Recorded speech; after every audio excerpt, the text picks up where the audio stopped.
Ahí va. Bienvenidos de vuelta. ¿Qué tal? ¿Cómo andan? ¿Bien? ¿Empezamos bien el día? ¿Cuántos de ustedes estaban acá ayer? Todos. Bien. Bueno, eso es muy bueno. El porcentaje de repetición es importantísimo. Bueno, hoy tenemos un día realmente muy especial. Vamos a empezar con el espacio. El espacio les puede parecer algo distante, pero está mucho más cerca de lo que ustedes imaginan. Y recién charlando con Emi, me impresionaba cuánto más cerca de lo que yo pensaba inclusive está. Esta es una industria, si les gusta el tema del espacio, ustedes van a ser la primera generación que puede ir en escala a espacio. ¿Qué quiere decir? No solamente ir al espacio, sino que además trabajar en temas del espacio.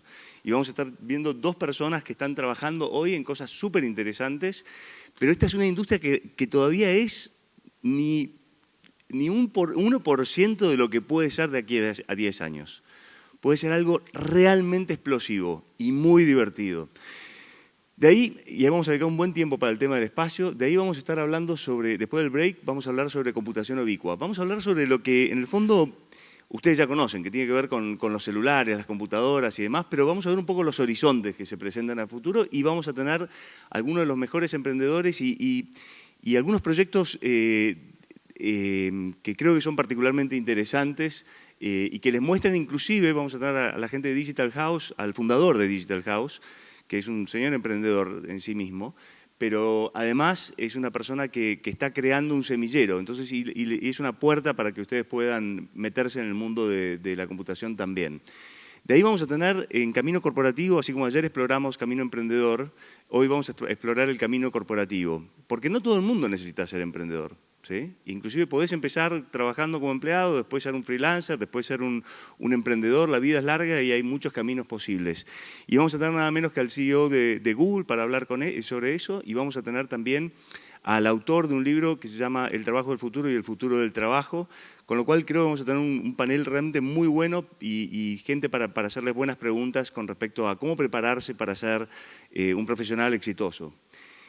De ahí almuerzo y de ahí blockchain. Y tenemos también un panel estelar. Tenemos, por ejemplo, a la persona que creó la mayor mineradora de Bitcoin y de blockchain de modo general de todas las Américas. Una empresa Bitfarm, que supuestamente ya vale más de $1.000 millones.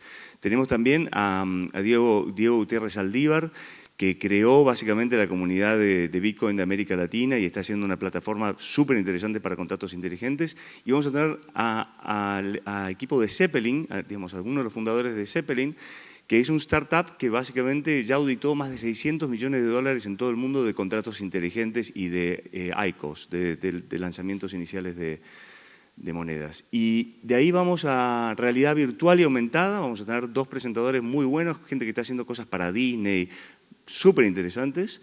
Y después una charla final sobre encontrar tu propósito. Vamos a ir a ese punto de conectar, ir un poquito más profundo sobre la idea de, ok, ¿cómo hacemos algo que le dé sentido a todo? ¿Sí? Yo les voy a mostrar, lo que por lo menos para mí funcionó y algunas ideas que pueden ser útiles y ustedes toman lo que les gusta.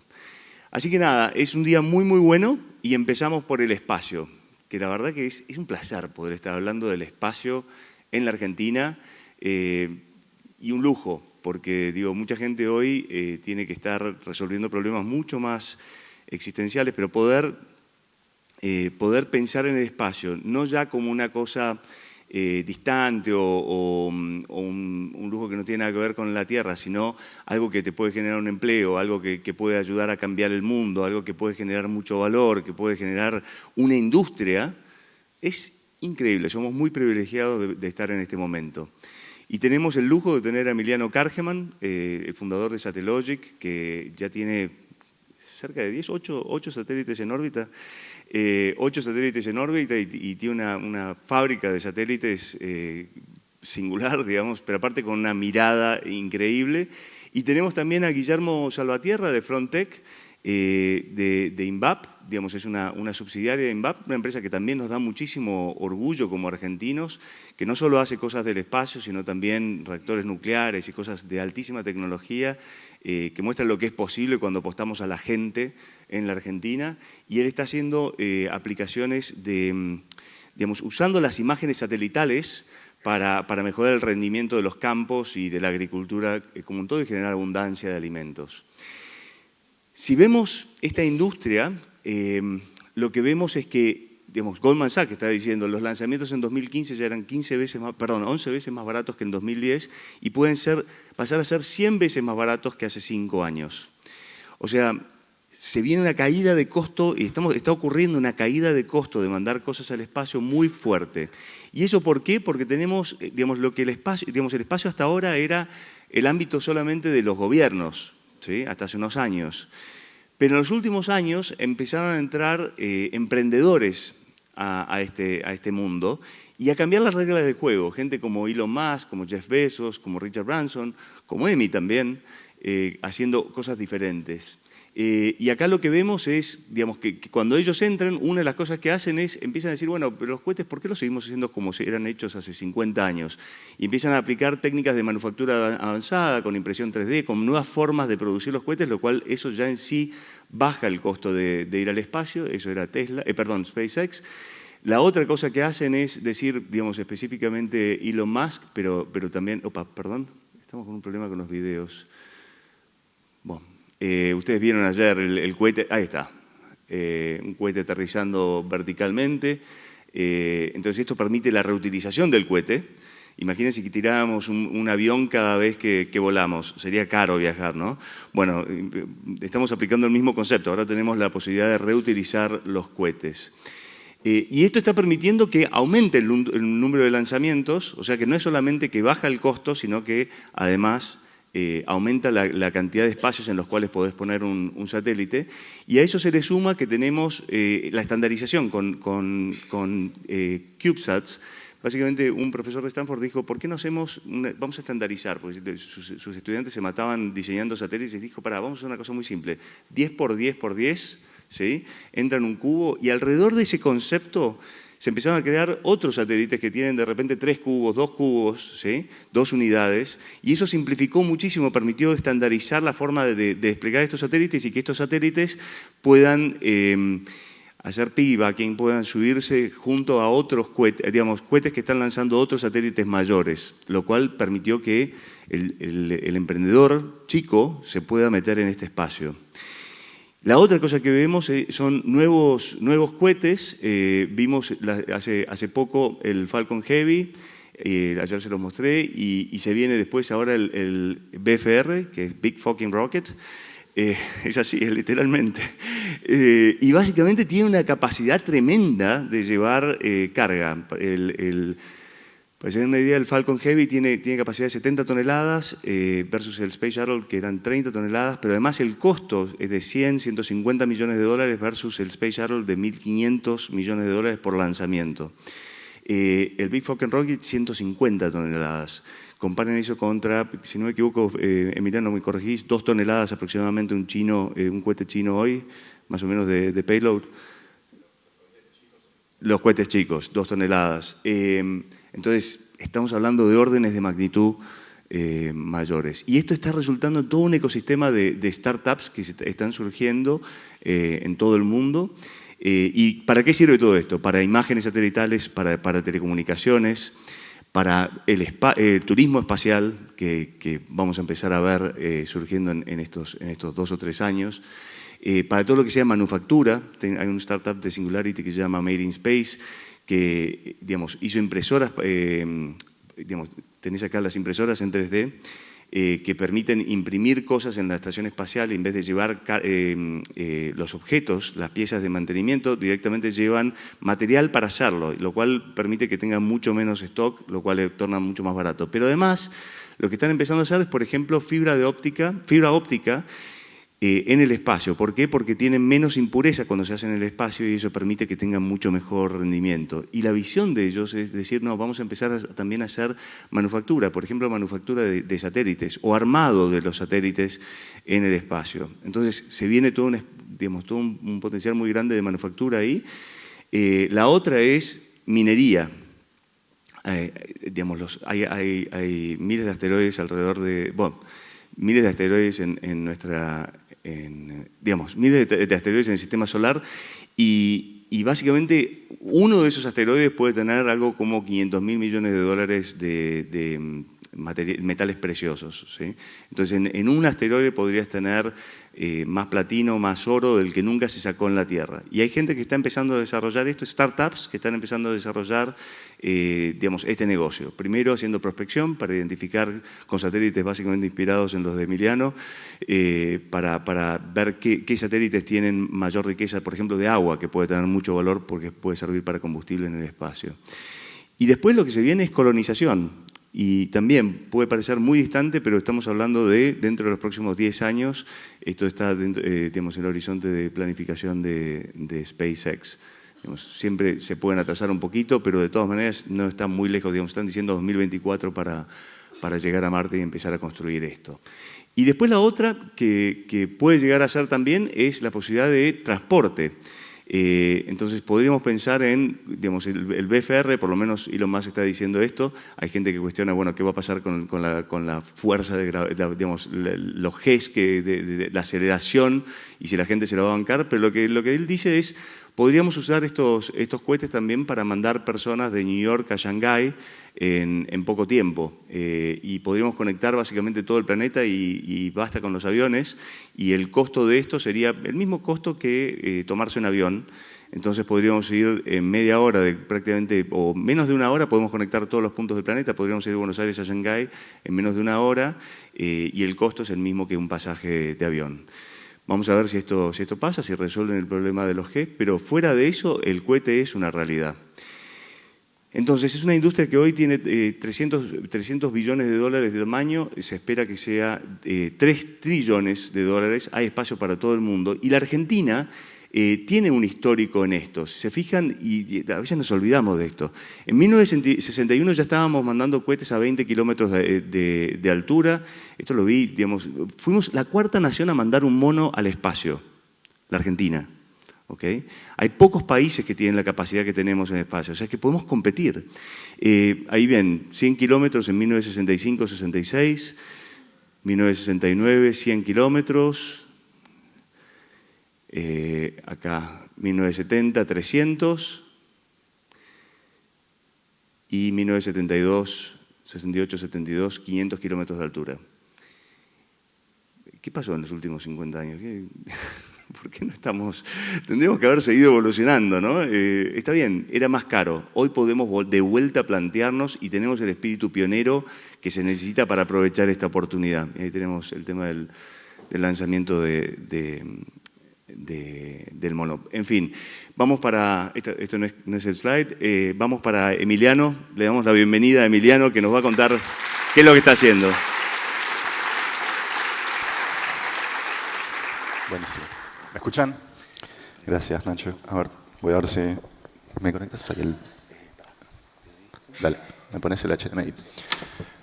Y aprieta play después y poneme en full screen el video ese. Ya que Nacho les mostró el video de SpaceX, de la planta de SpaceX, yo les voy a mostrar el video de la planta de Satellogic de fondo mientras les cuento un poco lo que hacemos.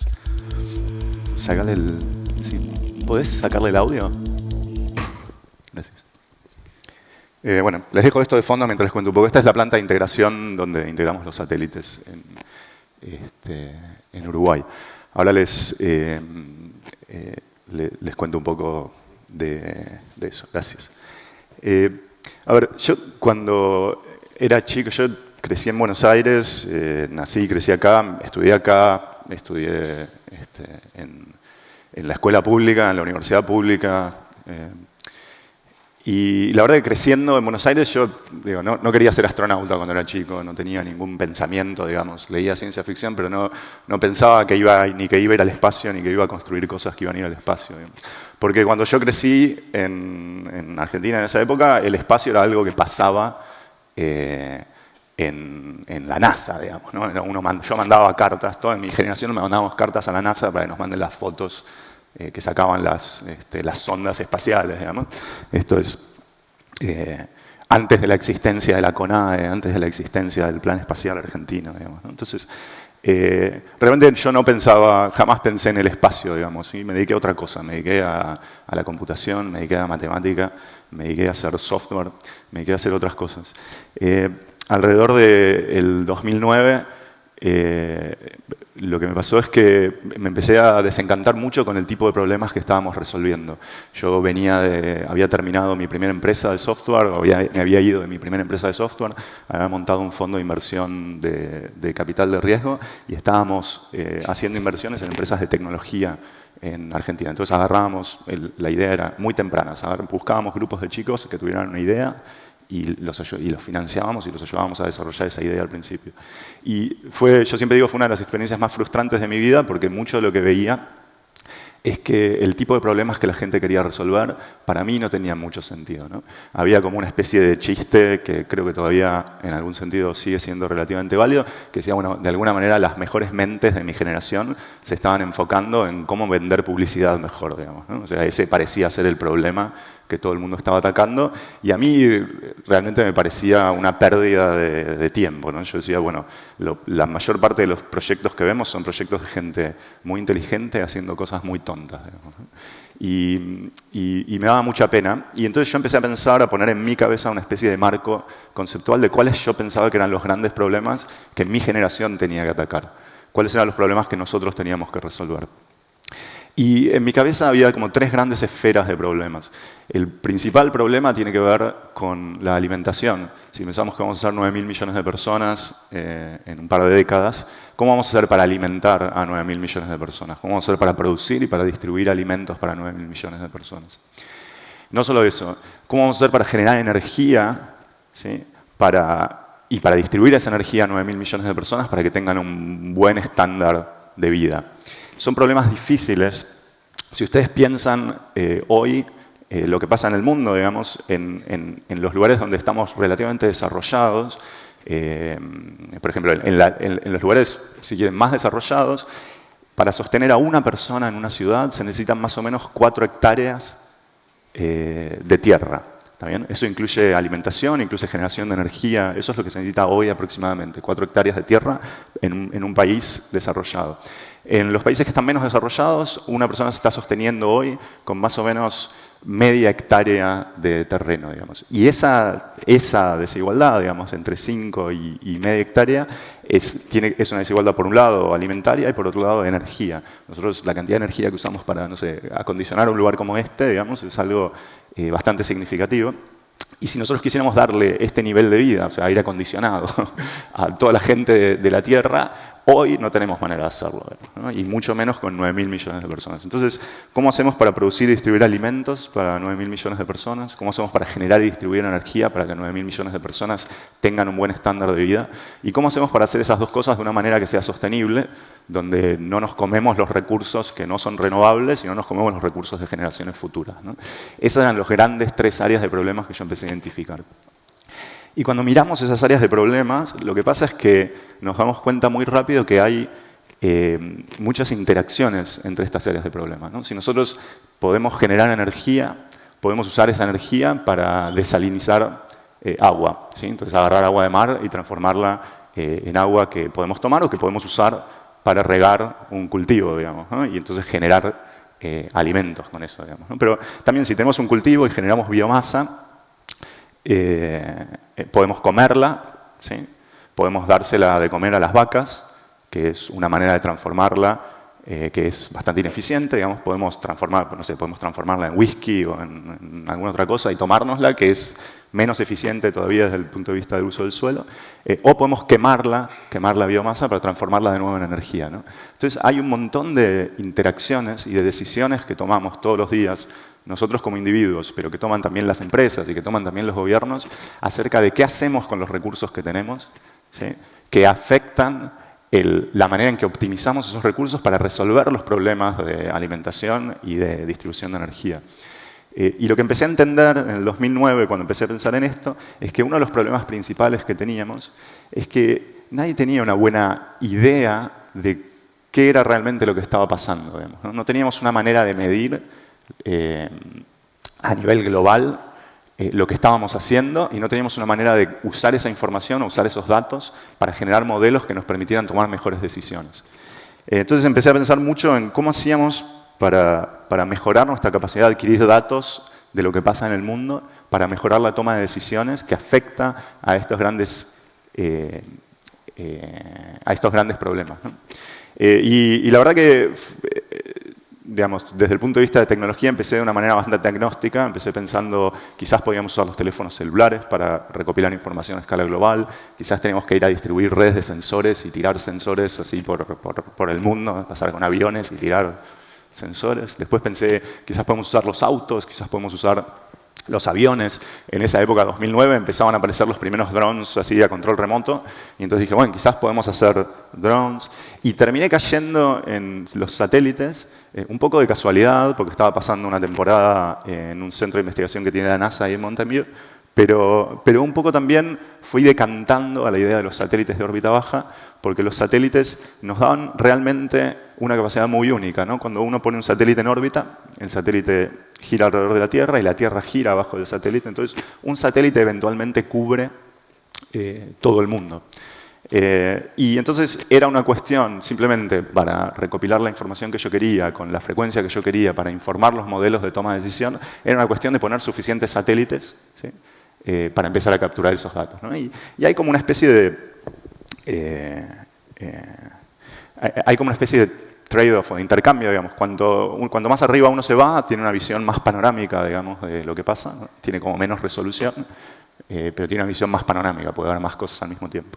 Y entonces mucho del trabajo que hice en 2009 y 2010, sobre todo, fue tratar de entender dónde estaba el punto donde, qué teníamos que poder ver, digamos, ¿no?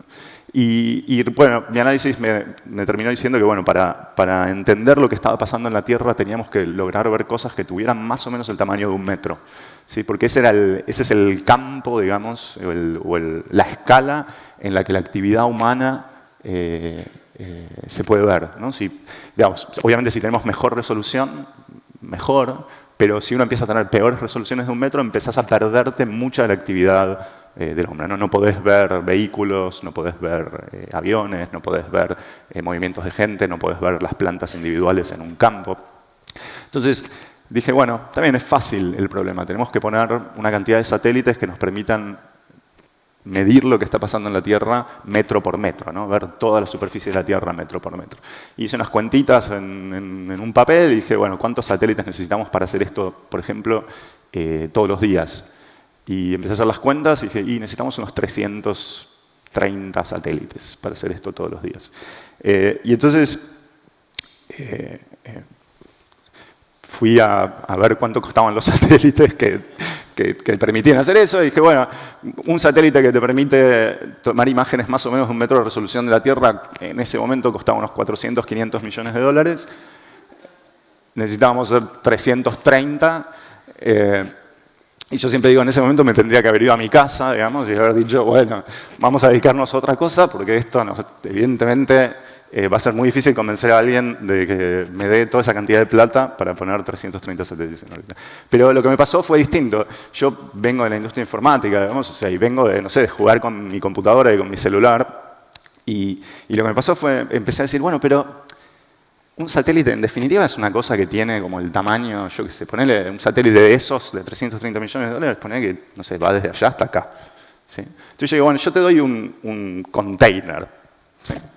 Y te digo, llenalo de aluminio y de fibra de carbono y de electrónica y gastá 330 millones de dólares. O sea, yo no sé cómo hacer, o sea, es imposible, ¿no? O sea, digo, lo lleno de, no sé, de MacBooks, uno arriba del otro, y, o sea, no estoy ni cerca, ¿no? Digo, ¿cómo hago para gastar 330 millones de dólares y meterlos todos esos? Y entonces empecé a pensar mucho en eso, decir, bueno, ¿en qué o sea, ¿por qué es tan caro hacer esto, digamos? ¿De dónde se va la plata? Y cuando uno lo piensa, resulta que en realidad la plata en la industria espacial tradicional, mucha de la plata se va no obviamente en los materiales, sino en los procesos, digamos, ¿no? O sea, en asegurarte que lo que estás construyendo va a funcionar una vez que esté en el espacio y va a poder brindar servicios de manera confiable durante el tiempo de vida de ese satélite, y esos servicios, entonces uno puede depender de esos servicios, etcétera, etcétera. Ahora, nosotros en la industria del software, lo que me di cuenta en ese momento es que nosotros construíamos confiabilidad en sistemas de una manera completamente distinta a lo que se hacía en la industria espacial. ¿sí? En la industria espacial estaban construyendo estos containers, digamos, estos monolitos como súper bien diseñados, ¿no? Procesos de desarrollo que llevan a veces décadas, pensando en que tenían que tener una confiabilidad de, no sé, 99,9% en órbita durante un periodo de vida de no sé, 15 años. Y cada vez es muy difícil hacer eso, ¿no? Cuando uno hace ingeniería, tratar de ese último porcentaje, digamos, de confiabilidad, te cuesta por ahí la mayor parte del tiempo y la mayor parte del presupuesto. Digamos. Es muy difícil hacer cosas que no fallen y es mucho más difícil hacer cosas que no fallen en un entorno tan desagradable como es el espacio, donde hay ciclos térmicos, donde hay mucha radiación, donde no podés disipar calor por convección porque no hay aire, entonces no tenés que disipar. Porque, digo, hay como serios problemas y en ese entorno hacer cosas confiables es muy complejo. Entonces, lo que teníamos era una industria que estaba organizada alrededor de tratar de hacer sistemas confiables de una manera monolítica, digamos. Y lo que yo me di cuenta es que nosotros en la industria de informática o en la industria de la tecnología de la que yo venía, construíamos confiabilidad de una manera completamente distinta, ¿no? Construíamos confiabilidad haciendo sistemas distribuidos. O sea, la idea de que, no sé, si ustedes piensan en el data center de Google, Google no tiene una gran computadora en un subsuelo en algún lado, digamos, que no puede fallar, ¿no? Tiene un data center que está lleno de computadoras muy chotas que se rompen todo el tiempo. Pero el sistema en su conjunto es confiable. También cada una de las computadoras se rompe. De hecho, hay gente que va por los pasillos cambiando discos rígidos, ¿no? Saca uno, tira, mete otro, digamos. Y si ustedes ven las fotos de los primeros data centers de Google, mucha de la innovación que hicieron ellos fue justamente eso. Fue decir, no vamos a usar, no sé, computadoras hechas por Hewlett Packard, digamos, para hacer esto, digamos, ¿no? Vamos a poner lo más barato que tengamos y pegaban los discos rígidos directamente en unas cosas de madera, en unas tablas de madera, y los atornillaban ahí porque sabían que los tenían que poder sacar rápido y poner rápido, y eso era más rápido que ponerlos en un rack, digamos, ¿no? Y esa idea de construir confiabilidad en sistemas distribuidos que funciona también en informática nunca se había probado en el espacio. Y en el 2010 yo me empecé a dar cuenta que no solo tenía mucho sentido pensar que eso podía funcionar, sino que además podía resolver mi problema. Si yo decidí hacer satélites que en vez de 99,999% de confiabilidad tuvieran un 92% de confiabilidad, ¿sí? Eso me permitía bajar el costo cientos de veces. Y si bajaba el costo cientos de veces, por ahí por el costo de un satélite tradicional podía poner cientos de satélites en órbita, entonces podía terminar resolviendo por el costo de lo que antes costaba un solo satélite el problema de capturar imágenes de la Tierra en tiempo real. Y eso nos mandamos a hacer. Entonces, en el 2010 estuve pensando en eso todo el 2010. Para fines de 2010 me convencí a mí mismo de que era posible. Y después empecé el proceso de tratar de convencer a otra gente de que era posible.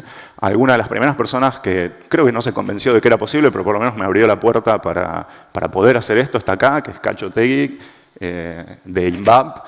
Y en principios de 2011, charlando con Cacho y con Tulio Calderón en INVAP, me invitaron a mudarme a Bariloche, a instalarme en sus facilities en Bariloche y poder hablar con sus ingenieros y poder tratar de usar sus equipos ahí de colado y tratar de entender si lo que yo quería hacer tenía algún tipo de sentido. Entonces, el 2011 nos pasamos haciendo los primeros diseños, en 2012 empezamos a hacer los primeros prototipos, en el 2013 lanzamos nuestro primer satélite en abril de 2013, se llamó el Capitán Beto, y después lanzamos, en noviembre de 2013 nuestro segundo satélite, Manolito, después en 2014 lanzamos Tita, Fresco y Batata, Milanesat, y ahora hace un par de semanas, el 2 de febrero, lanzamos nuestros últimos dos satélites, Ada y Maria. Lo que estamos haciendo, y realmente lo que logramos probar con estos satélites es esencialmente lo que yo quería hacer en el 2010, que es hacer satélites que son 1000 veces más baratos que los satélites tradicionales, ¿sí? Y que pueden hacer las mismas cosas. Hoy nosotros estamos haciendo satélites que en costo de materiales están más o menos en el orden de los $350.000, ¿sí? Que hacen las mismas cosas que hacían esos satélites de $400 millones en 2010. Digamos, ¿no? Estas son algunas de las imágenes que estamos tomando desde el espacio. El objetivo con el que estamos trabajando es poder analizar lo que pasa en la Tierra en tiempo real. Ese es el objetivo, ¿sí? Los satélites son una de las cosas que hacemos y es una herramienta tecnológica que usamos para hacer eso, pero obviamente los satélites no son un destino en sí mismos, sino que son una herramienta que usamos para poder ver lo que pasa en el mundo. Para poder ver lo que pasa en la Tierra en tiempo real necesitamos poner muchos de estos satélites. Esa es la verdad. Digamos, 300 y pico sigue siendo el número. Y está así de bien definido. Nunca lo definimos mejor que eso. Todavía no tuvimos necesidad. Así que esto es lo que estamos haciendo. El objetivo es mirar cada metro. Esta es una imagen de nuestra cámara hiperespectral, que algún día les puedo contar de qué se trata, o las preguntas si quieren. El objetivo entonces es mirar cada metro cuadrado de la superficie de la Tierra, ¿sí? Y el problema que tenemos ahí después es que si yo tengo, imagínense que tengo un montón de cámaras de fotos dando vueltas con la Tierra y saco fotos de cada metro cuadrado de la superficie de la Tierra. Si yo les doy a uno de ustedes un mapa, digamos, de toda la superficie de la Tierra con imágenes con una resolución de 1 metro cuadrado y les digo, vayan a mirar esto y decirme qué es lo que está pasando, el cálculo más o menos da que una persona tarda 667 años en mirar una imagen de toda la superficie de la Tierra a 1 metro de resolución y tratando de entender qué es lo que está pasando, digamos.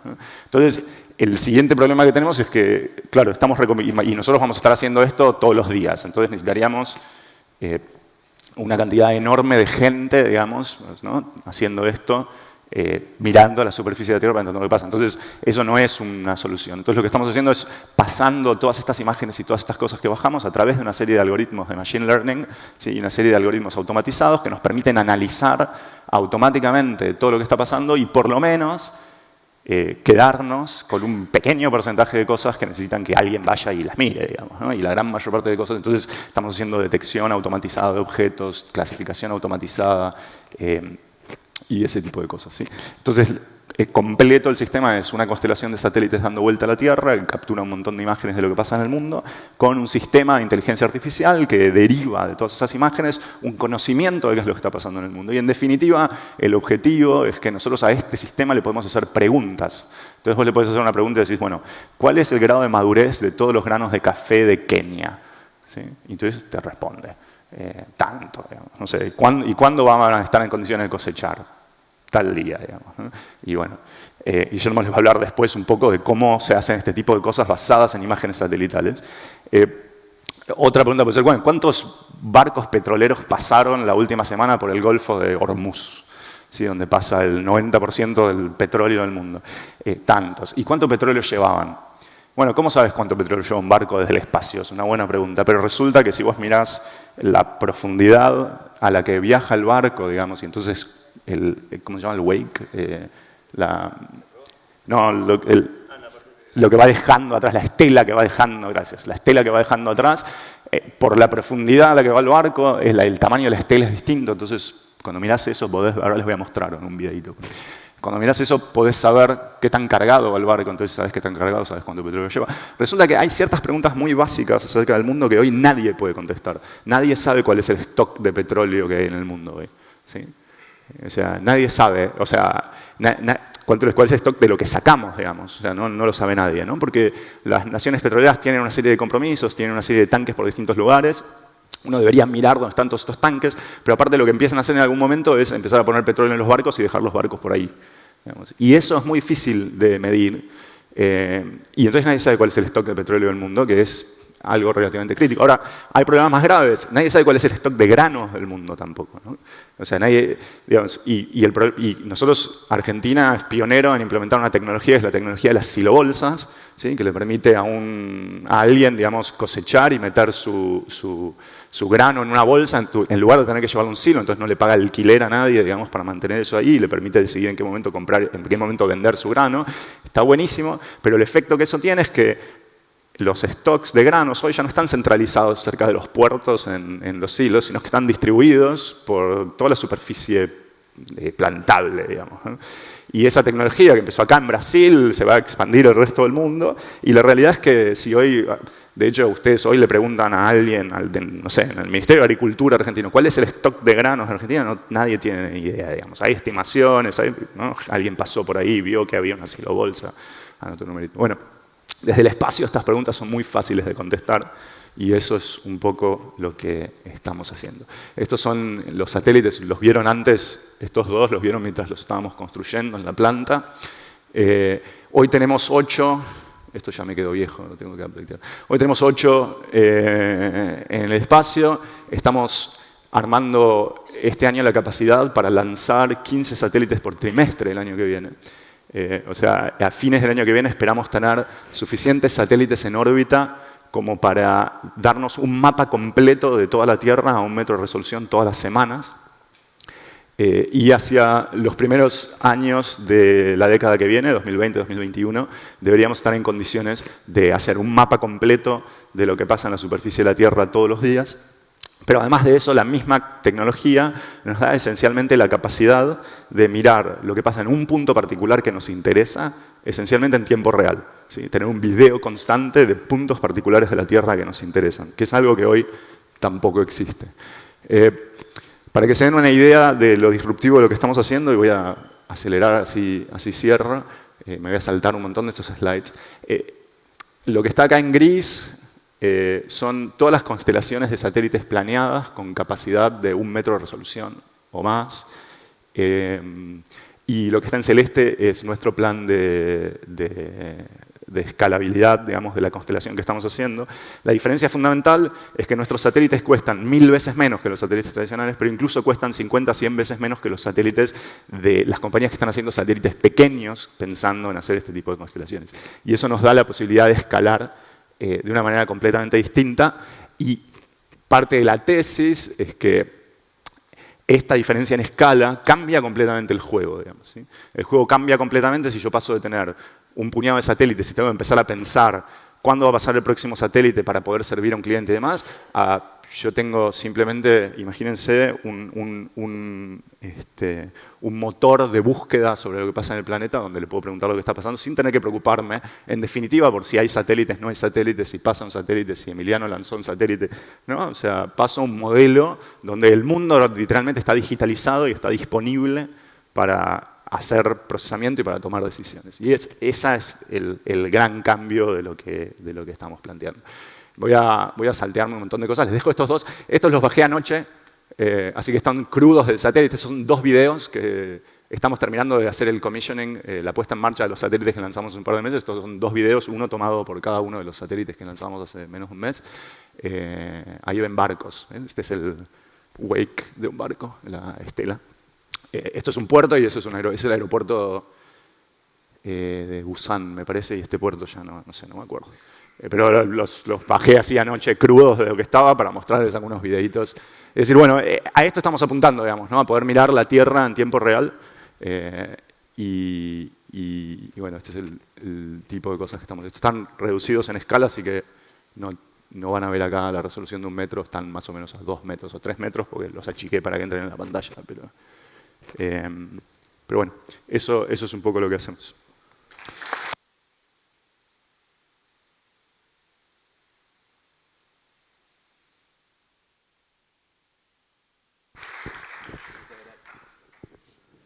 Muchas gracias, Emi. Realmente, como les decía, yo cuando una vez tuve que presentarle Emiliano a una persona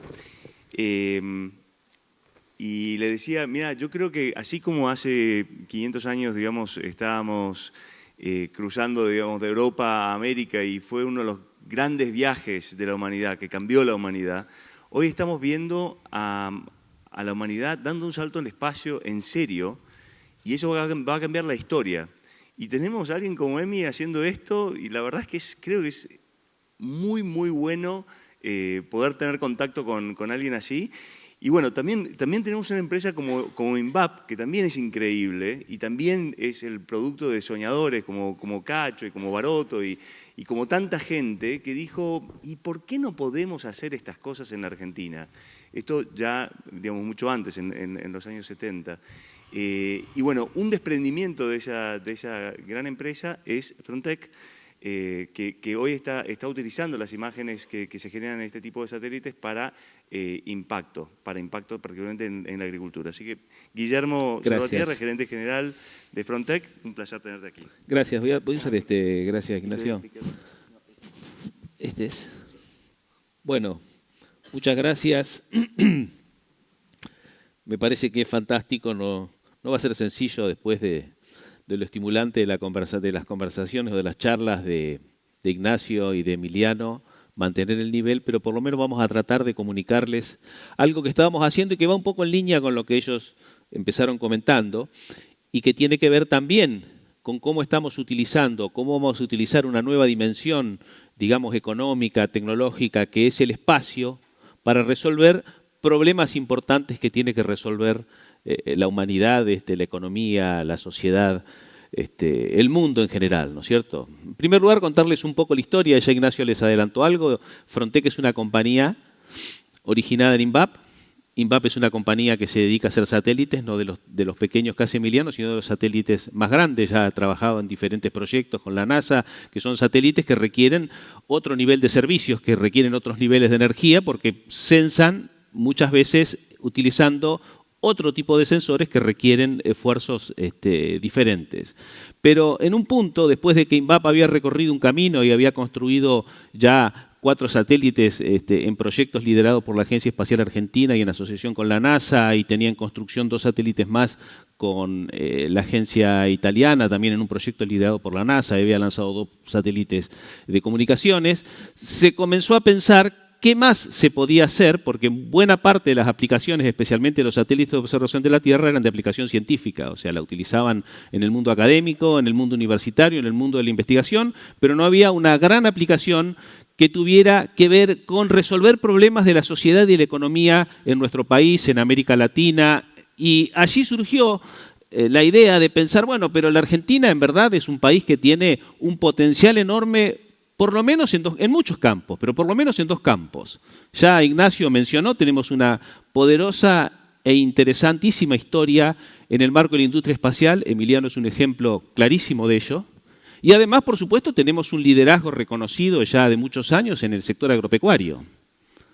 Tenemos un sector agropecuario con una enorme capacidad de exportación, con productores muy sofisticados, con una gran capacidad para desarrollar o adoptar tecnologías, y empezamos a preguntarnos qué pasa si podemos mezclar estas 2 cosas, si podemos mezclar estos 2 mundos donde hay 2 cosas que hacemos bien y veamos si somos capaces de desarrollar un híbrido que nazca de la cruza de 2 cosas que hacemos bien y que podamos hacer algo también nuevamente bien.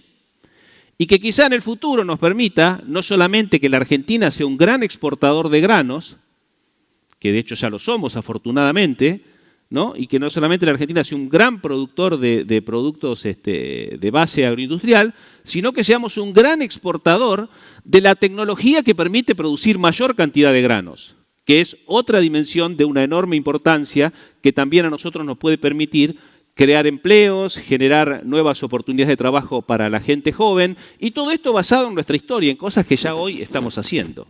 Entonces, dándole vuelta a esta idea, asociando a INVAP en aquel momento con una empresa líder del sector agropecuario como era Los Grobo, arrancó Frontec. Y nació Frontec en el año 2012, de la campaña 2012-2013, hicimos las primeras pruebas, nos fuimos al campo, agarramos un instrumento de laboratorio que era un radiómetro y empezábamos a medir el mismo momento que pasaban en el satélite, digamos, a comparar los datos de las mediciones que hacíamos en el campo con las que hacíamos con los satélites, a empezar a calibrar y empezar a tratar de entender cómo podíamos utilizar la dimensión del espacio para resolver, digamos, algunos problemas y qué oportunidades encontrábamos allí.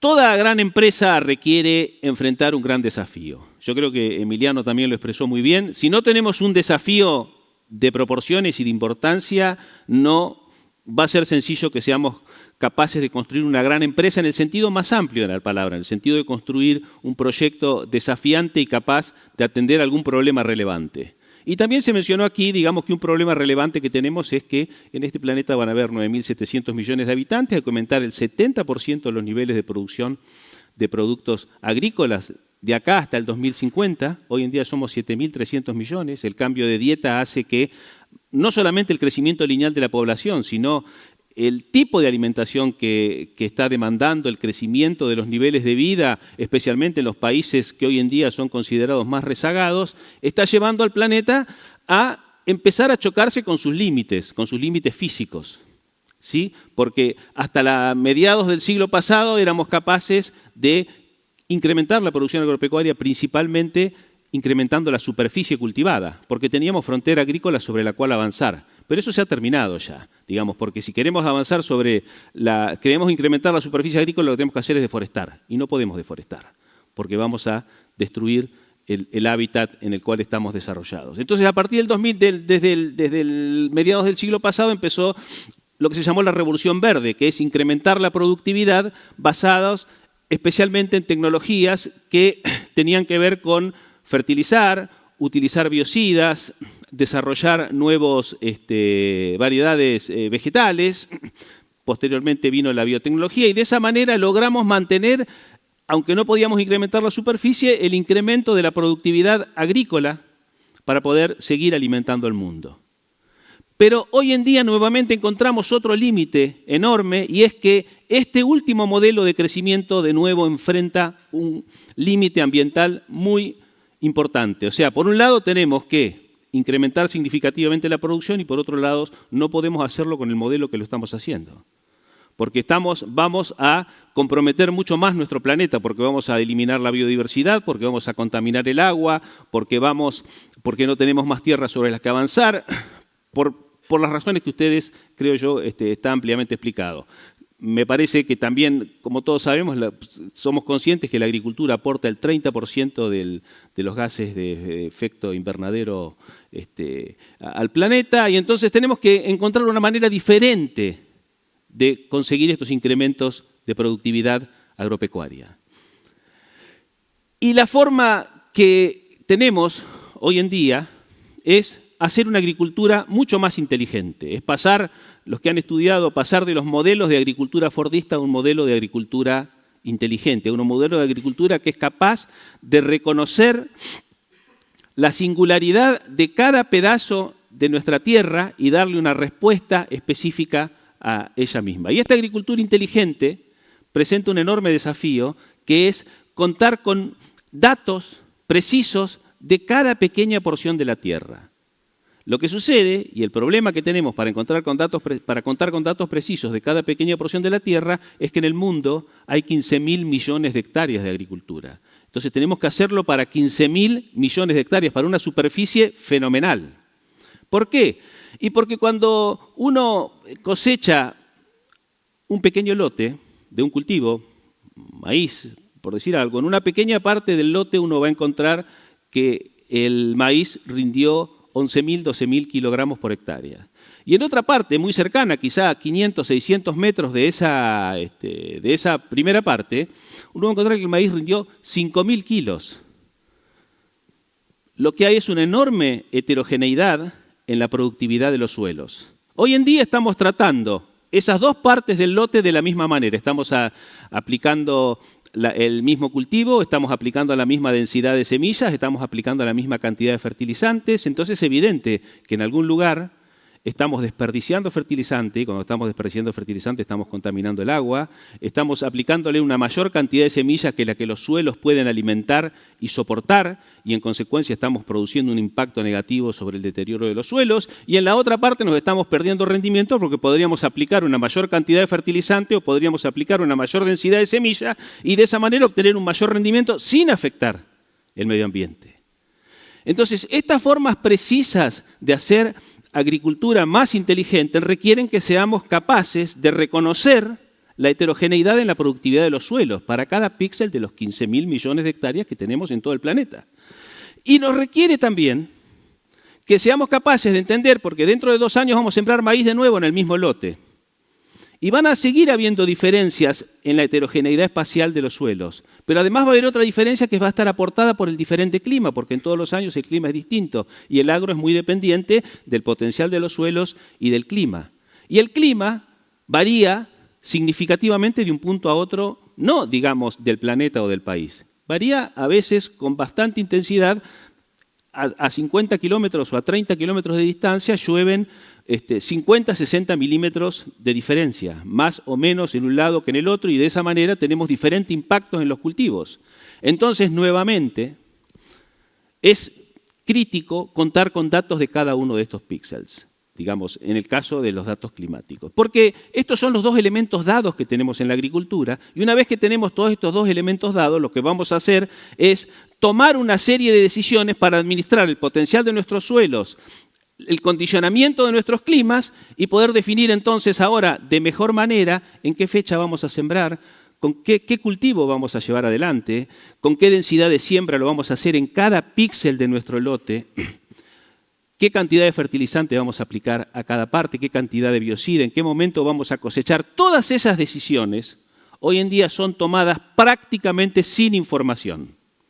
Y estamos en condiciones, y de hecho vamos a mostrarles algunos ejemplos de cosas que ya están sucediendo en nuestro país, de contar con datos para tomar de mucho mejor manera esas decisiones. Y de esta manera, usando un insumo que es prácticamente gratuito y es totalmente sostenible, que es la información y que son los datos, vamos a ser capaces de incrementar radicalmente, y ya somos capaces de incrementar radicalmente la productividad y hacer esto de un modo sostenible. Esto es lograr llegar a la cuadratura del círculo, que parecía de alguna manera el problema irresoluble de lograr incrementos de productividad sostenibles. Y esto es posible porque existe la dimensión del espacio. Porque como decíamos, los 15.000 millones de hectáreas, hoy en día, píxel por píxel, están monitoreados todos los días o más de una vez por día por satélites ópticos que hacen un análisis espectral de la respuesta de las plantas. Entonces, como las plantas, para hacer la fotosíntesis, usan parte de ciertas longitudes de onda de la radiación solar, porque eso es la fotosíntesis, cuando miramos la respuesta espectral podemos entender y saber mucho lo que está pasando con las plantas. Podemos saber su vigor, podemos saber el nivel de actividad fotosintética, los niveles de cobertura foliar de los cultivos, la biomasa. Podemos saber mucho sobre las plantas con las imágenes ópticas como los satélites que producen los satélites como los de Emiliano. Pero además tenemos satélites de tipo radar que usan otras partes del espectro electromagnético y nos permiten conocer otras cosas. El año que viene, la Argentina va a lanzar un satélite, en unos pocos meses, en septiembre ha sido construido por INVAP, la Argentina va a lanzar el satélite SAOCOM. El satélite SAOCOM, en ciertas bandas del espectro electromagnético, nos puede permitir, bajo ciertas condiciones, saber los niveles de humedad del suelo, en cada parte, de nuevo, del suelo que están analizando. Y además tenemos satélites meteorológicos. Nosotros somos usuarios intensivos de la información de los satélites meteorológicos o de los radares de tierra. INVAP también fabrica radares de tierra que nos dan datos píxel por píxel de la temperatura máxima de cada día, la temperatura mínima, la heliofanía, el nivel de precipitaciones, si hubo granizo.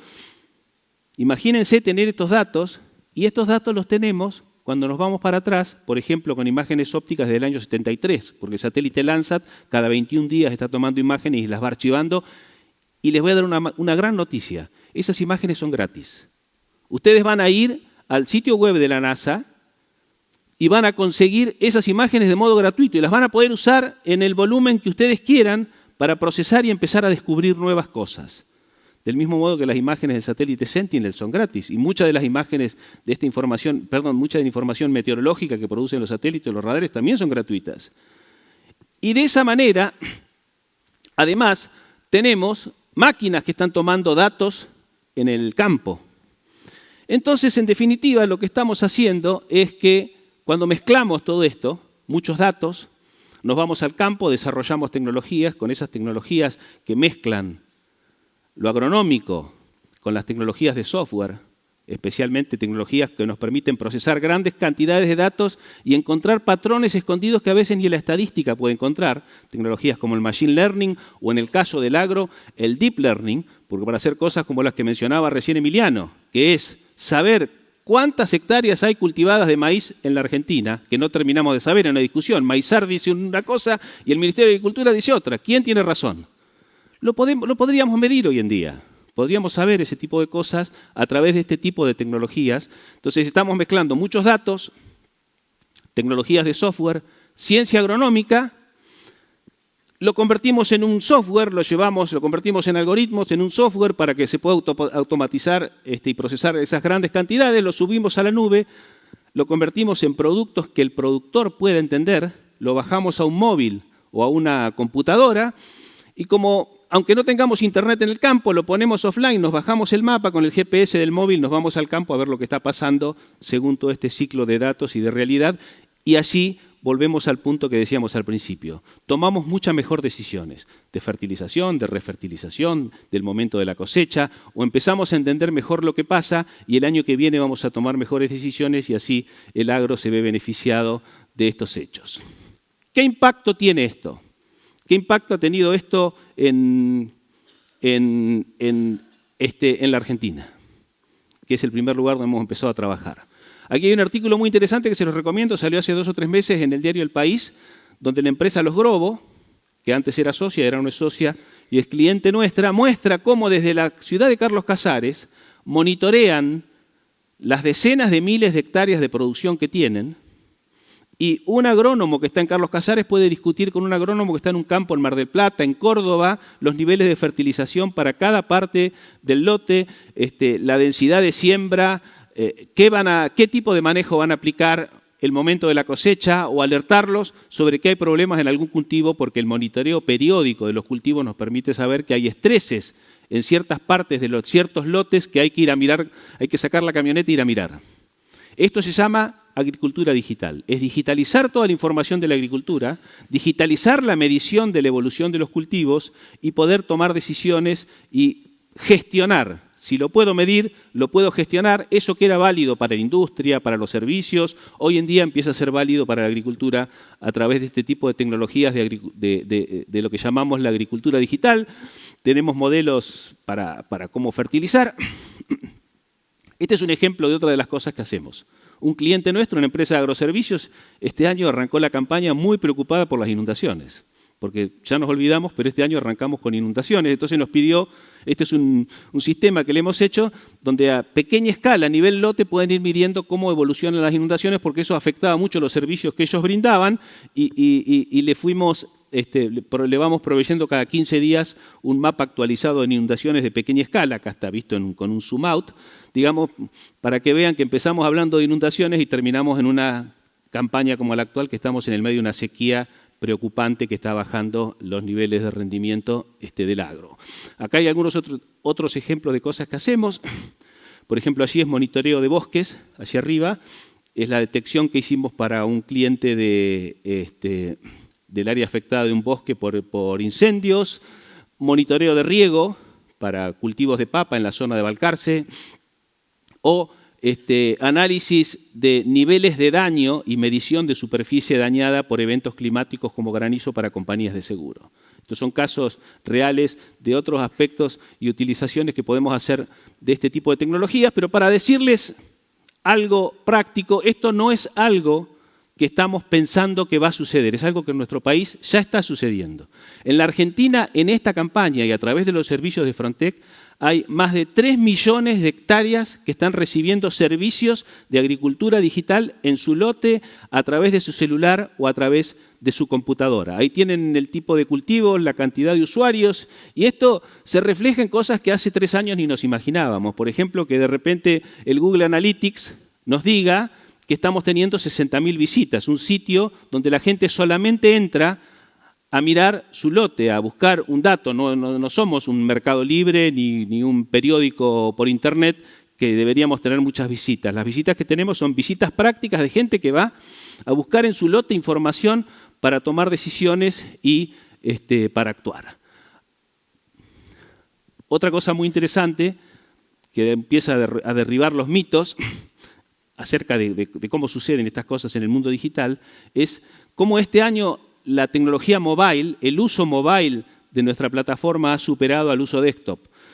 Y esto es algo muy divertido porque cuando empezamos nosotros a hacer este tipo de cosas, nos íbamos al campo y mirábamos los dedos de los productores que usaban nuestras tecnologías touch. Y en muchos casos el tamaño del dedo era aproximadamente el mismo tamaño del de toda la pantalla y nosotros decíamos esto no va a funcionar porque se tienen que ir con el touch al campo y marcar un punto bueno, está pasando. Está pasando, los productores, los chacareros, la gente de campo está usando tecnologías touch, está tomando información satelital y con eso, basada en esa información satelital, procesamiento de software, está tomando mejores decisiones de siembra, de cosecha, de fertilización y eso es algo que pensamos que recién empieza. Tenemos 3 millones de hectáreas, un poco más de 3 millones de hectáreas en la Argentina. Hemos logrado ya vender algunos servicios en la India, estamos vendiendo servicios en Colombia, en cultivos que ni conocíamos, como la palma, pero esto recién empieza. Esto, de alguna manera, va a ser, pensamos, la palanca que va a empujar a la agricultura a llegar a conseguir los niveles de productividad que le está reclamando el mundo, el planeta, de un modo sostenible a través de la utilización intensiva de información y de la dimensión espacial para conseguir esos datos. Muchas gracias.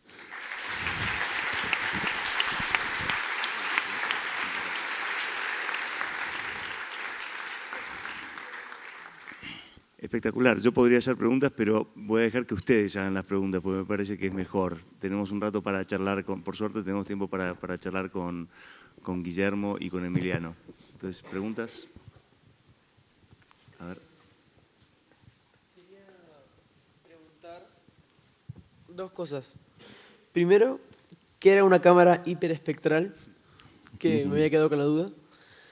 Y segundo, quería saber en Satellogic, en cuanto a si los satélites transmiten en vivo lo que pasa en todo el mundo, no hay, por ejemplo, movimiento militar o ciertas cosas que no pueden ser transmitidas en vivo porque son por privacidad del Estado. No sé. Buena pregunta. ¿Me escuchan? Sí.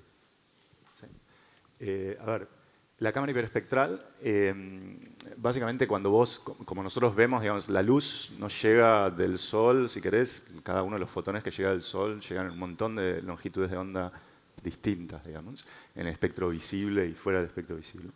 Lo que nosotros vemos, digamos, tenemos receptores nosotros en los ojos que tienen, básicamente agarran todos los fotones que están en una parte del espectro que llamamos el rojo, ponele, y después todos los que están en una parte del espectro que llamamos el verde, y todos los que están en una parte del espectro que llamamos el azul, y con eso componemos una imagen que nosotros interpretamos como de color, digamos, que básicamente lo que nos da es una idea gruesa de lo que estamos viendo, cómo refleja la luz que viene del sol, digamos, ¿no? Entonces, si vos ves algo blanco, bueno, está reflejando toda la luz que viene del sol más o menos de manera pareja.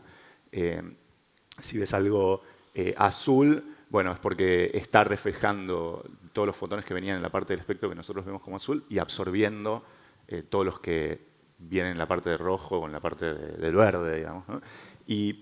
Pero de alguna manera lo que nosotros decimos, bueno, rojo, verde, azul, es como una construcción en función de nuestra biología, digamos, ¿no? De cómo nosotros tenemos los receptores en los ojos. Uno puede construir una cámara, de hecho es lo que hicimos, digamos, pero no lo inventamos nosotros, ¿no?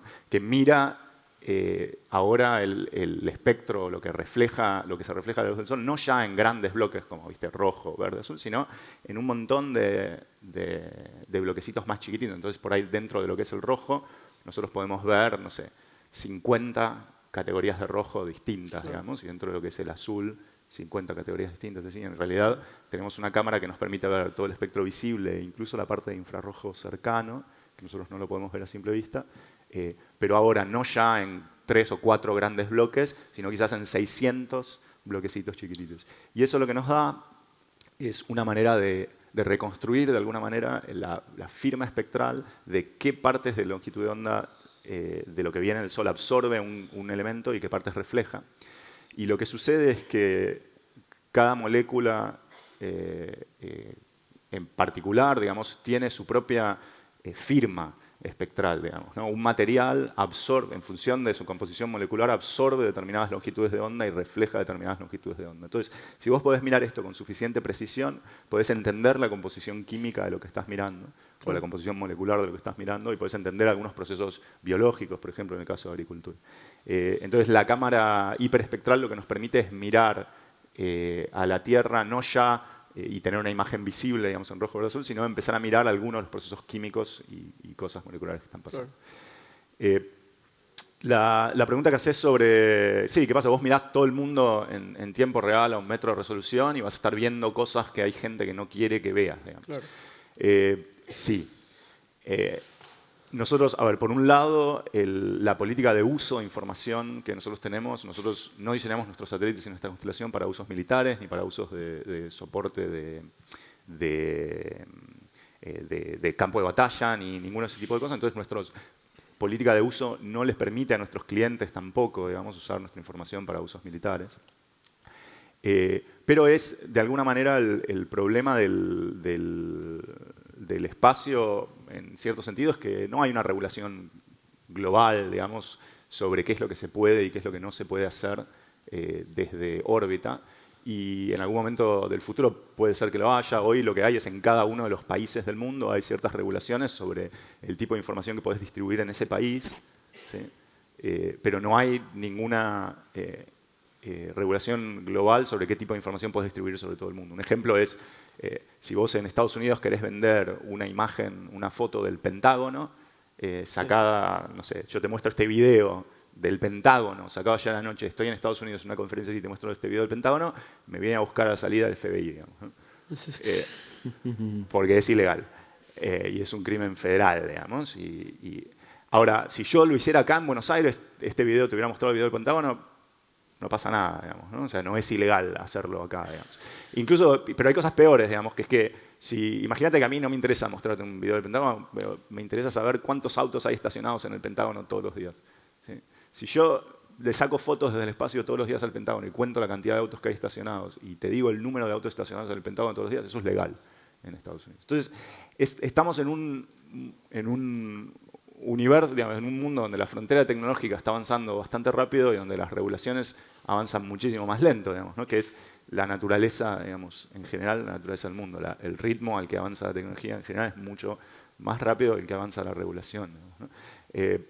Así que hoy nosotros lo que hacemos es regularnos a nosotros mismos, tratar de ser buenos ciudadanos del mundo, y ninguno de nosotros hace lo que hacemos para que la gente se mate más rápido y mejor, así que tratamos de que nuestras políticas de uso impiden utilizar nuestra información para eso, pero también impiden utilizar nuestra información con fines discriminatorios, y en el caso, por ejemplo, puedes pensar en casos como, por ejemplo, la regulación de inmigraciones, que hoy es un tema como súper importante. Bueno, nuestra política de uso, por ejemplo, impide también utilizar la información de nuestros satélites para regular, o sea, para informar sistemas que permitan regular migraciones de personas en función de raza, sexo, religión, etcétera, etcétera, digamos. Y una serie de cosas, pero son regulaciones que nosotros ponemos, digamos. No hay nada legal todavía.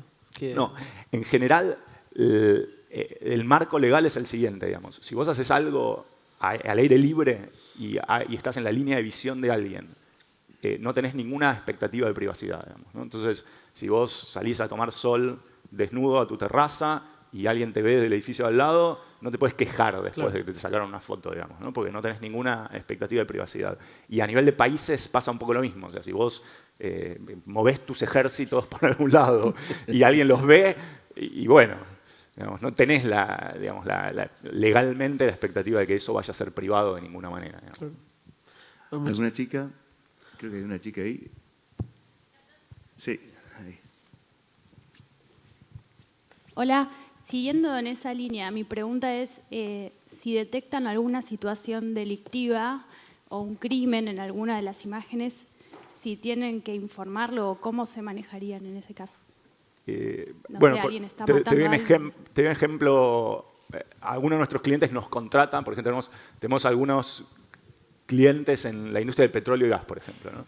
Y una de las aplicaciones en las que estamos trabajando es monitoreo de oleoductos. Y una de las razones por las que las compañías de petróleo y gas quieren monitorear sus oleoductos es porque va gente y les hace un agujerito, digamos, y les pone un caño y se lleva parte de la producción, que es evidentemente es ilegal, digamos, ¿no? Y nos contratan las empresas para monitorear eso y para tratar de identificar en el momento que están sucediendo ese tipo de cosas. Y nosotros en este momento lo que hacemos es darle esa información a la empresa, digamos. De nuevo, legalmente no hay una obligación de reportar, digamos, ese tipo de siniestros, digamos, una empresa, digamos, no tiene la obligación de reportar ese tipo de cosas a nadie. Obviamente es limitado lo que nosotros, digo, a 1 metro de resolución nosotros podemos ver autos, podemos ver camiones, pero no podemos ver personas, digamos, ¿no? O sea, una persona para nosotros es un píxel, digamos, y cuando vos estás en el rango de 1 píxel, puede ser ruido, puede ser una persona, o sea, no podemos identificar que alguien está, no sé, apuntándole con un arma a alguien. Entonces, el tipo de siniestros o el tipo de cosas ilegales que nosotros podemos ver son un poquito a otra escala. Así podemos ver, no sé, por ejemplo, camiones estacionados en un lugar donde no tienen que estar, o podemos ver las huellas que dejan esos camiones, digamos, cuando pasaron por un lugar, o podemos ver si alguien, no sé, por ahí, otra cosa ilegal que monitoreamos, por ejemplo, es cuando empiezan a aparecer caminitos adentro de los bosques, digamos, que muestran que alguien está yendo hacia un lugar, digamos, para llevarse madera. Eso también hoy tenemos algunos pilotos donde estamos haciendo eso y lo podés encontrar bastante bien. Pero son ese tipo de cosas, ¿no? O sea, no llegamos a nivel de personas individuales con esta resolución.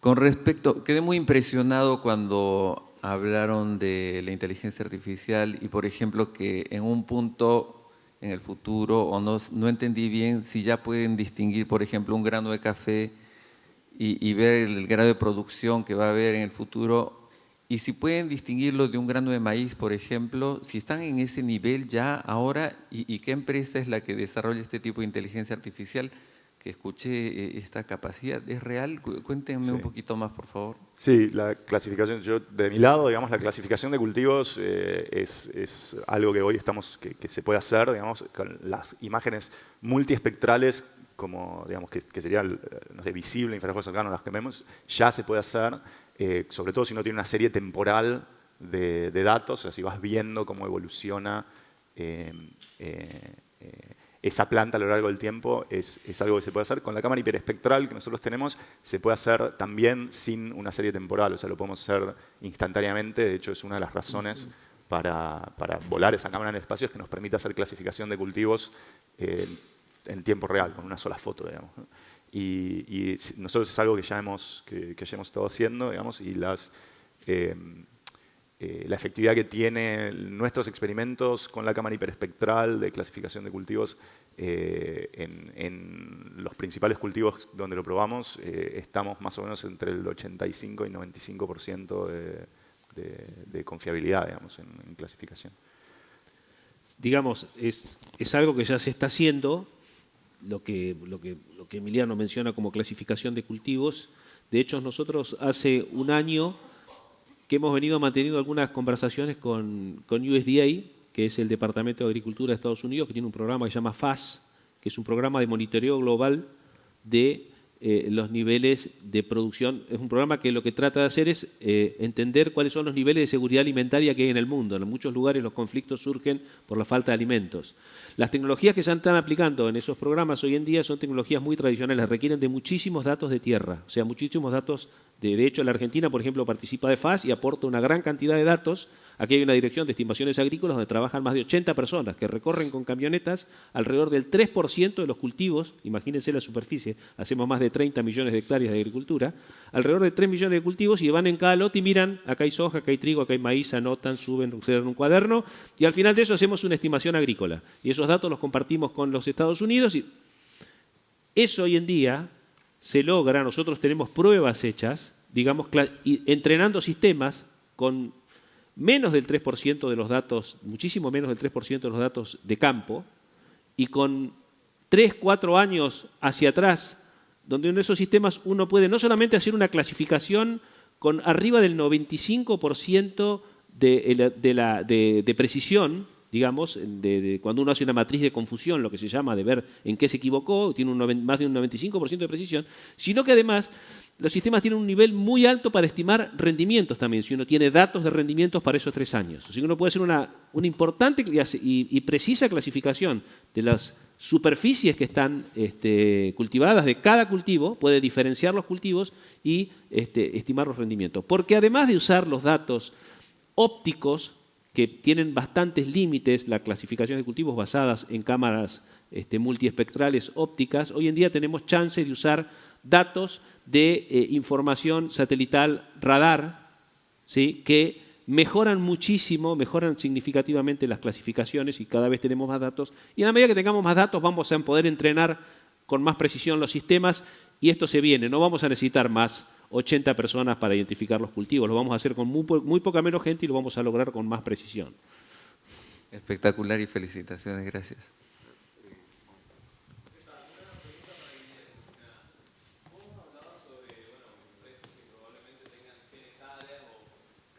hectáreas, por así decir, en la provincia de Buenos Aires, más que nada, por lo que pude ver. Pero, por ejemplo, en la provincia de San Juan, en una finca de 10 hectáreas, ¿qué tan eficiente es tu sistema? Nosotros, este año, hasta ahora, nuestros clientes principales están, por supuesto, en cultivos extensivos. No juntás 3 millones de hectáreas con cultivos intensivos como la vid. Pero este año hemos logrado crecer hacia cultivos intensivos. Por ejemplo, en San Juan estamos trabajando con productores vitícolas que tienen cuarteles, que son cuarteles de 8, 10 hectáreas, digamos, y tenemos que entender y dar información allí dentro. Hoy en día, Emiliano bien lo mencionó, y esperamos próximamente poder contar con imágenes de resolución espacial de 1 metro, pero ya estamos, por ejemplo, trabajando para ese tipo de clientes con imágenes de resolución espacial de 5 metros. Y para cierto tipo de aplicaciones eso ya permite hacer útil. O sea que hay cultivos intensivos que ya están recibiendo servicios hoy. Pasa lo mismo con la papa, que es un cultivo intensivo también, por ejemplo, para el tema de monitoreo de riego, o algodón, que es un cultivo semi-intensivo, no intensivo, que son de clientes que los utilizan para determinados fines específicos. Por ejemplo, en el algodón hay un insumo químico que es muy caro, que es el acelerador de crecimiento, que nosotros tenemos que hacerles unos mapas de productividad para saber en dónde hay que poner mucho y en dónde hay que poner poco, porque es tan caro que uno lo pone donde realmente hace falta y donde va a tener una rentabilidad. Entonces, ahí en lotes pequeños uno puede agregar muchísimo valor. Muchas gracias. Una chica.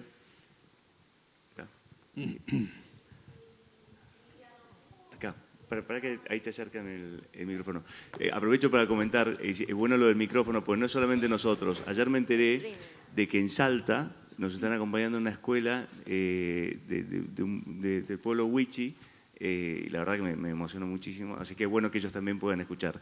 Y aprovecho para decir, si alguien nos está acompañando y quiere, nos gustaría hacer un Skype después con la gente de Salta, pero también si hay gente en otro lado del país o de la región que quiera hacer un Skype con todo este grupo, súper bienvenido. Dale. La pregunta es respecto a los satélites. ¿Cómo están planificando la administración de la chatarra espacial? Y si ustedes tienen algún sistema para recuperar el material que ustedes suben a la órbita. Sí. Mira, nuestros satélites en la órbita en que los ponemos, si nosotros no hacemos nada, en 4 años reingresan a la atmósfera y por la densidad que tienen, digamos, a la velocidad que vienen, se desintegran completamente. Digamos. Entonces no dejamos basura en el espacio. Digamos. Eso. Dejamos un poco de basura en la Tierra, así que en la atmósfera. Llenamos la atmósfera de metales pesados, pero no es muy relevante. Dale, sí.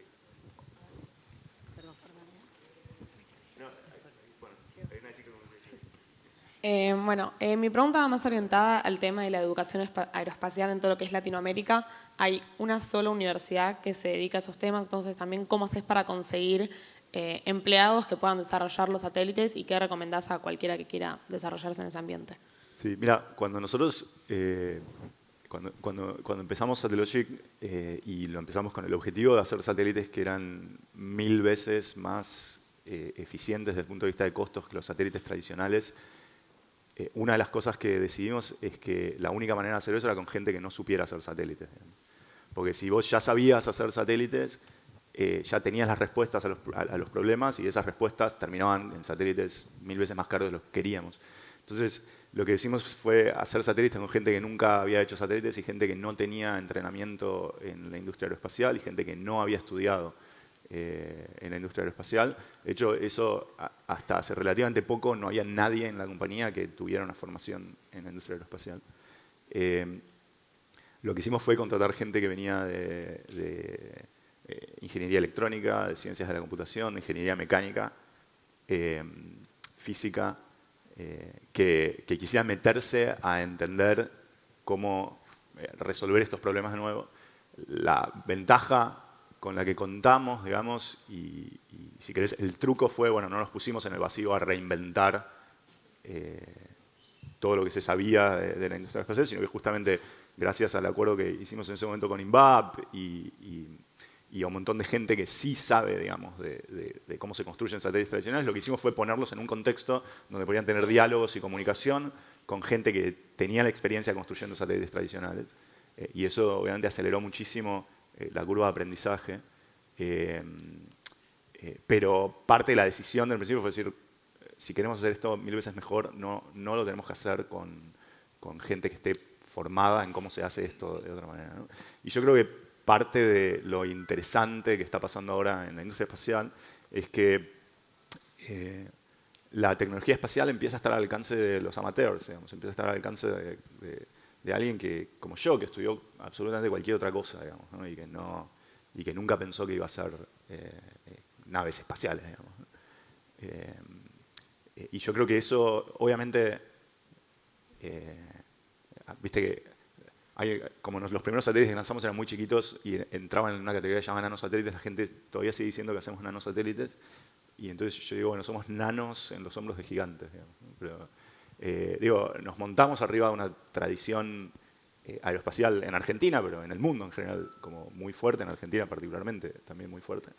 Pero parte de la idea de hacer algo radicalmente distinto es que tenés que tratar de empezar con la mente, digamos, lo más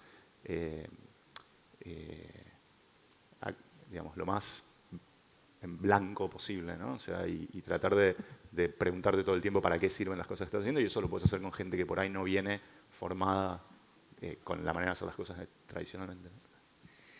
En esa nota, nos quedan 3 minutos y voy a aprovechar esos 3 minutos para primero hacerles una pregunta. ¿A cuántos de ustedes les divertiría crear un satélite y ponerlo en órbita? Ok. Bueno, entonces me tiro realmente a la pileta. Dale. Estaba en la duda, pero si podés poner lo que está en la pantalla mía en la proyección. Y vamos a hacer una cosa acá. Ahí está. Estaba en la duda de si hacerlo o no, pero la verdad es que acá tuve, encontré suficiente energía para lanzarlo. Hace unos meses pensé, ¿qué tal si, así como INVAP en su momento tomó de la mano a Emiliano, que tenía un sueño y, digamos, lo ayudó a aprender lo que necesitaba para salir y despegar y hacer las cosas increíbles que está haciendo? ¿Qué pasa si nos pusiéramos un grupo más grande a extender la mano hacia los jóvenes y realmente creáramos una industria y posibilitáramos que todos los que levantaron la mano puedan crear un satélite? Y entonces lo que pensé es, bueno, ¿qué tal si creamos Open Space, el programa espacial de los jóvenes? ¿Qué tal si ustedes empiezan a desarrollar un programa espacial que va a tener 5 componentes? 1 es desarrollar satélites, 2 es desarrollar aplicaciones tipo las de Frontec, pero para impacto ambiental y para impacto social. Por ejemplo, ¿qué tal si monitorábamos a ver si están pescando en nuestro mar de forma ilegal? ¿Sí? ¿O qué pasa si monitoreamos si hay gente que está sacando madera de forma ilegal de Misiones, por ejemplo? Y ponemos un fin a eso, ¿sí? O destruyendo bosques. Lo tercero es crear módulos lunares, que se puede hacer, pueden ser robots, chicos, es robótica en el fondo, ¿sí? Y no es simplemente para mirarlos, porque si realmente funciona el BFR, va a haber espacio para llevar módulos lunares. No va a ser una cosa que necesitamos de la NASA necesariamente. Para llevarlos a la Luna, ¿sí? Lo cuarto es desarrollar sistemas de alimentación, usando, por ejemplo, hidroponía, aeroponía. Y lo quinto es desarrollar estaciones espaciales para la Luna y para Marte. Y que todo esto lo desarrollen chicos y chicas de 15 a 25 años. Y la idea es, vamos a desarrollar este año, vamos a poner $10.000 de premios, pero sobre todo premios para darles las herramientas para crear estas cosas. Y vamos a tener el apoyo de Frontec, de INVAP, de Satellogic, de Digital House, de LITVA, de la Universidad de San Andrés, de Alex Blanc, por ejemplo, que no contó mucho, pero él está trabajando con eso. Trajo el año pasado a la exdirectora de la NASA, ¿sí?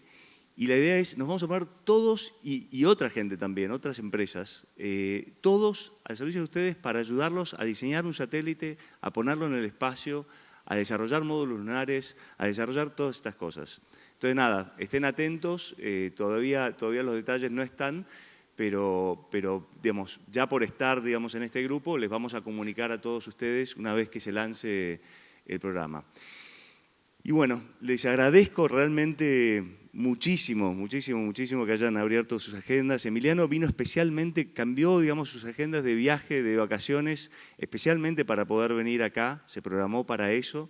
Él está viajando mucho y nada, inclusive hoy viviendo en Silicon Valley, esperemos que temporariamente, pero por lo menos conectado y presente. Entonces, la verdad es que fue un lujo este panel, y ahora tenemos después del break otro panel que también es un recontra lujo, así que nada, sigue la cosa. Muchas gracias.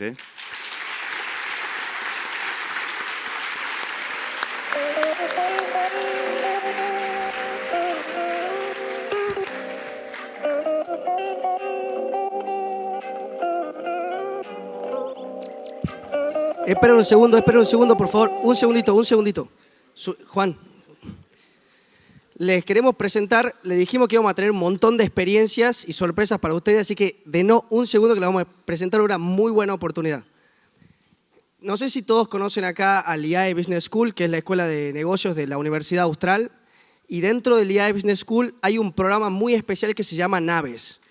Ese programa consta de todo un periodo que son 6 meses en los cuales ustedes van a tener la posibilidad de preparar y tener gente muy capacitada que le va a dar tanto las herramientas como el apoyo necesario para desarrollar una idea o desarrollar un proyecto y llevarlo a la realidad. El programa empieza ahora en marzo, abril y termina en noviembre con una competencia que se hace a nivel nacional. Es un programa tremendo y realmente se los recomiendo que puedan hacerlo, y los ganadores que puedan llegar a salir de acá, nosotros les vamos a brindar 2 becas para que puedan hacerlo ustedes al programa. Y ahora les vamos a explicar porque realmente es un mérito poder hacerlo, es un honor realmente darles esta oportunidad a ustedes, y queremos que se ganen esta oportunidad los que realmente se lo merezcan de acá, porque es algo muy bueno y ojalá lo puedan aprovechar. Acá está Juan Manuel Peralta, él es de San Juan. El año pasado ganó Naves Nacional, y eso que yo les decía ayer fue cuando le dije el viaje a Israel. Tanto él en San Juan como yo en Tucumán fuimos los ganadores de Naves en nuestras provincias, y después él cuando vinimos a las instancias nacionales, acá lo tiene el ganador nacional, así que quiero que les cuente un poco cuál fue la experiencia de él en Naves y cómo repercutió todo este proceso después en su emprendimiento. Muchas gracias, Max. Bueno, chicos, como Max decía, nosotros junto al equipo somos varios emprendedores de San Juan, somos 4, y nuestra empresa se llama TravelPack, es un sistema de distribución de paquetes turísticos. El año pasado tuvimos el privilegio de ganar Naves, y un poco resumiendo la experiencia, en Naves entran distintas categorías. Vos podés entrar a Naves teniendo un proyecto de negocios, o podés entrar a Naves teniendo ya una startup y tratar de potenciarla. Básicamente en las jornadas de capacitación, que como Max decía son a lo largo de 6 meses, se van tomando distintas temáticas del emprendimiento, y bueno, el privilegio de estar con la gente del IAE, con profesionales que saben un montón, digamos, de cada una de sus áreas, de finanzas, de organización, de diseño, y que te van ayudando a potenciar ese proyecto que vos tenés. Así que creo que realmente es una oportunidad extraordinaria. No solamente por eso, sino de mi experiencia de haber estado en Naves, conocer un montón de emprendedores de todo el país.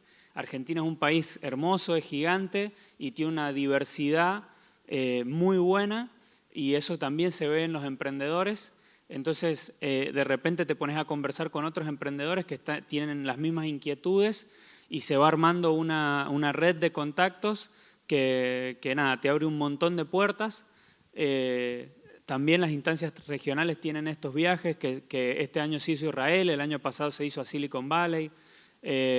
No sé este año particularmente a dónde va a ser el premio, pero realmente es una experiencia transformadora yo creo que definitivamente uno cuando sale de la competencia, independientemente de haber ganado o no ganado, creo que el hecho de participar ya es un premio en sí mismo. Así que nada, los queríamos invitar a eso. Estamos armando ahora algo para que todos los que tengan un proyecto armen un pitch de 1 minuto y vamos a ver si pueden presentarlo acá. Vamos a hacer un tipo concurso y a los 2 primeros van a tener esa beca para participar del IAE. Así que, bueno, vos lo explicas mejor. Eso que les dicen, en serio, eso de participar, es real. O sea, eso que todo el tiempo es lo importante es participar y a veces que parece un cliché, realmente acá es buenísimo porque más se saca durante el proceso de estos 6 meses las amistades que uno hace ahí o los contactos que uno puede hacer, porque estás con 300 personas de todas partes del país y que todos tienen la inquietud esa que hablábamos ayer de hacer y de mejorar las cosas para el bien de todos. Entonces, realmente sería una muy buena oportunidad que puedan hacerlo. La actividad va a ser lo siguiente. A partir de ahora tienen hasta las 9, 10 de la noche para subir en sus Instagrams una historia.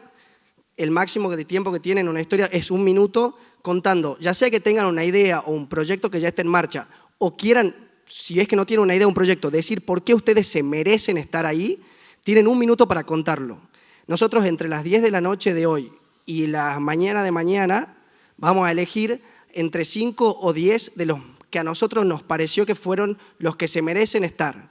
Y de esas personas mañana vamos a elegir a 5 que van a tener la oportunidad de pasar acá adelante y explicarnos y contarnos a todos, ya sea esa idea o esa inquietud que tienen y demostrar por qué ustedes se merecen. A partir de eso, solo 2 van a ser los ganadores de la oportunidad de participar en Naves. Algo muy importante, en la historia cuando ustedes suban, no sé si pueden poner acá el Instagram de... ¿Está? Perdón. Ahí tienen que poner el @Academia Exponencial y @NavesIAE. Naves, como se escribe una nave, con B corta, IAE. Es muy importante que estén esas dos ahí etiquetándonos para que puedan ser, estén disponibles a pasar a la siguiente ronda. Así que bueno, arranca en este momento, tómense un segundo, se van afuera, cuando vuelvan a su casa, cuando quieran, y cuéntenos por qué se merecen participar en esa tremenda experiencia. Obviamente, está abierto en cualquier lugar, ahora nos están escuchando por streaming, esto es por internet y lo que queremos es lo que decía Ignacio, llegar a todas partes del mundo. No es necesario solamente las personas que tenemos acá, que gracias a Dios hoy aprovechamos de esa tecnología y de poder expandirnos mucho más de lo que estamos acá. Así que realmente está abierta la oportunidad para todos, ya sea dentro del país o afuera, que participen, manden sus historias, manden por qué se merecen estar y espero que mañana estén acá dentro de esos 2 ganadores que van a tener esa oportunidad. Así que ahora vayan, disfruten, descansen y tienen cosas para comer afuera. Nos vemos. 15 minutos. En 10 minutos nos encontramos de vuelta, ¿sí?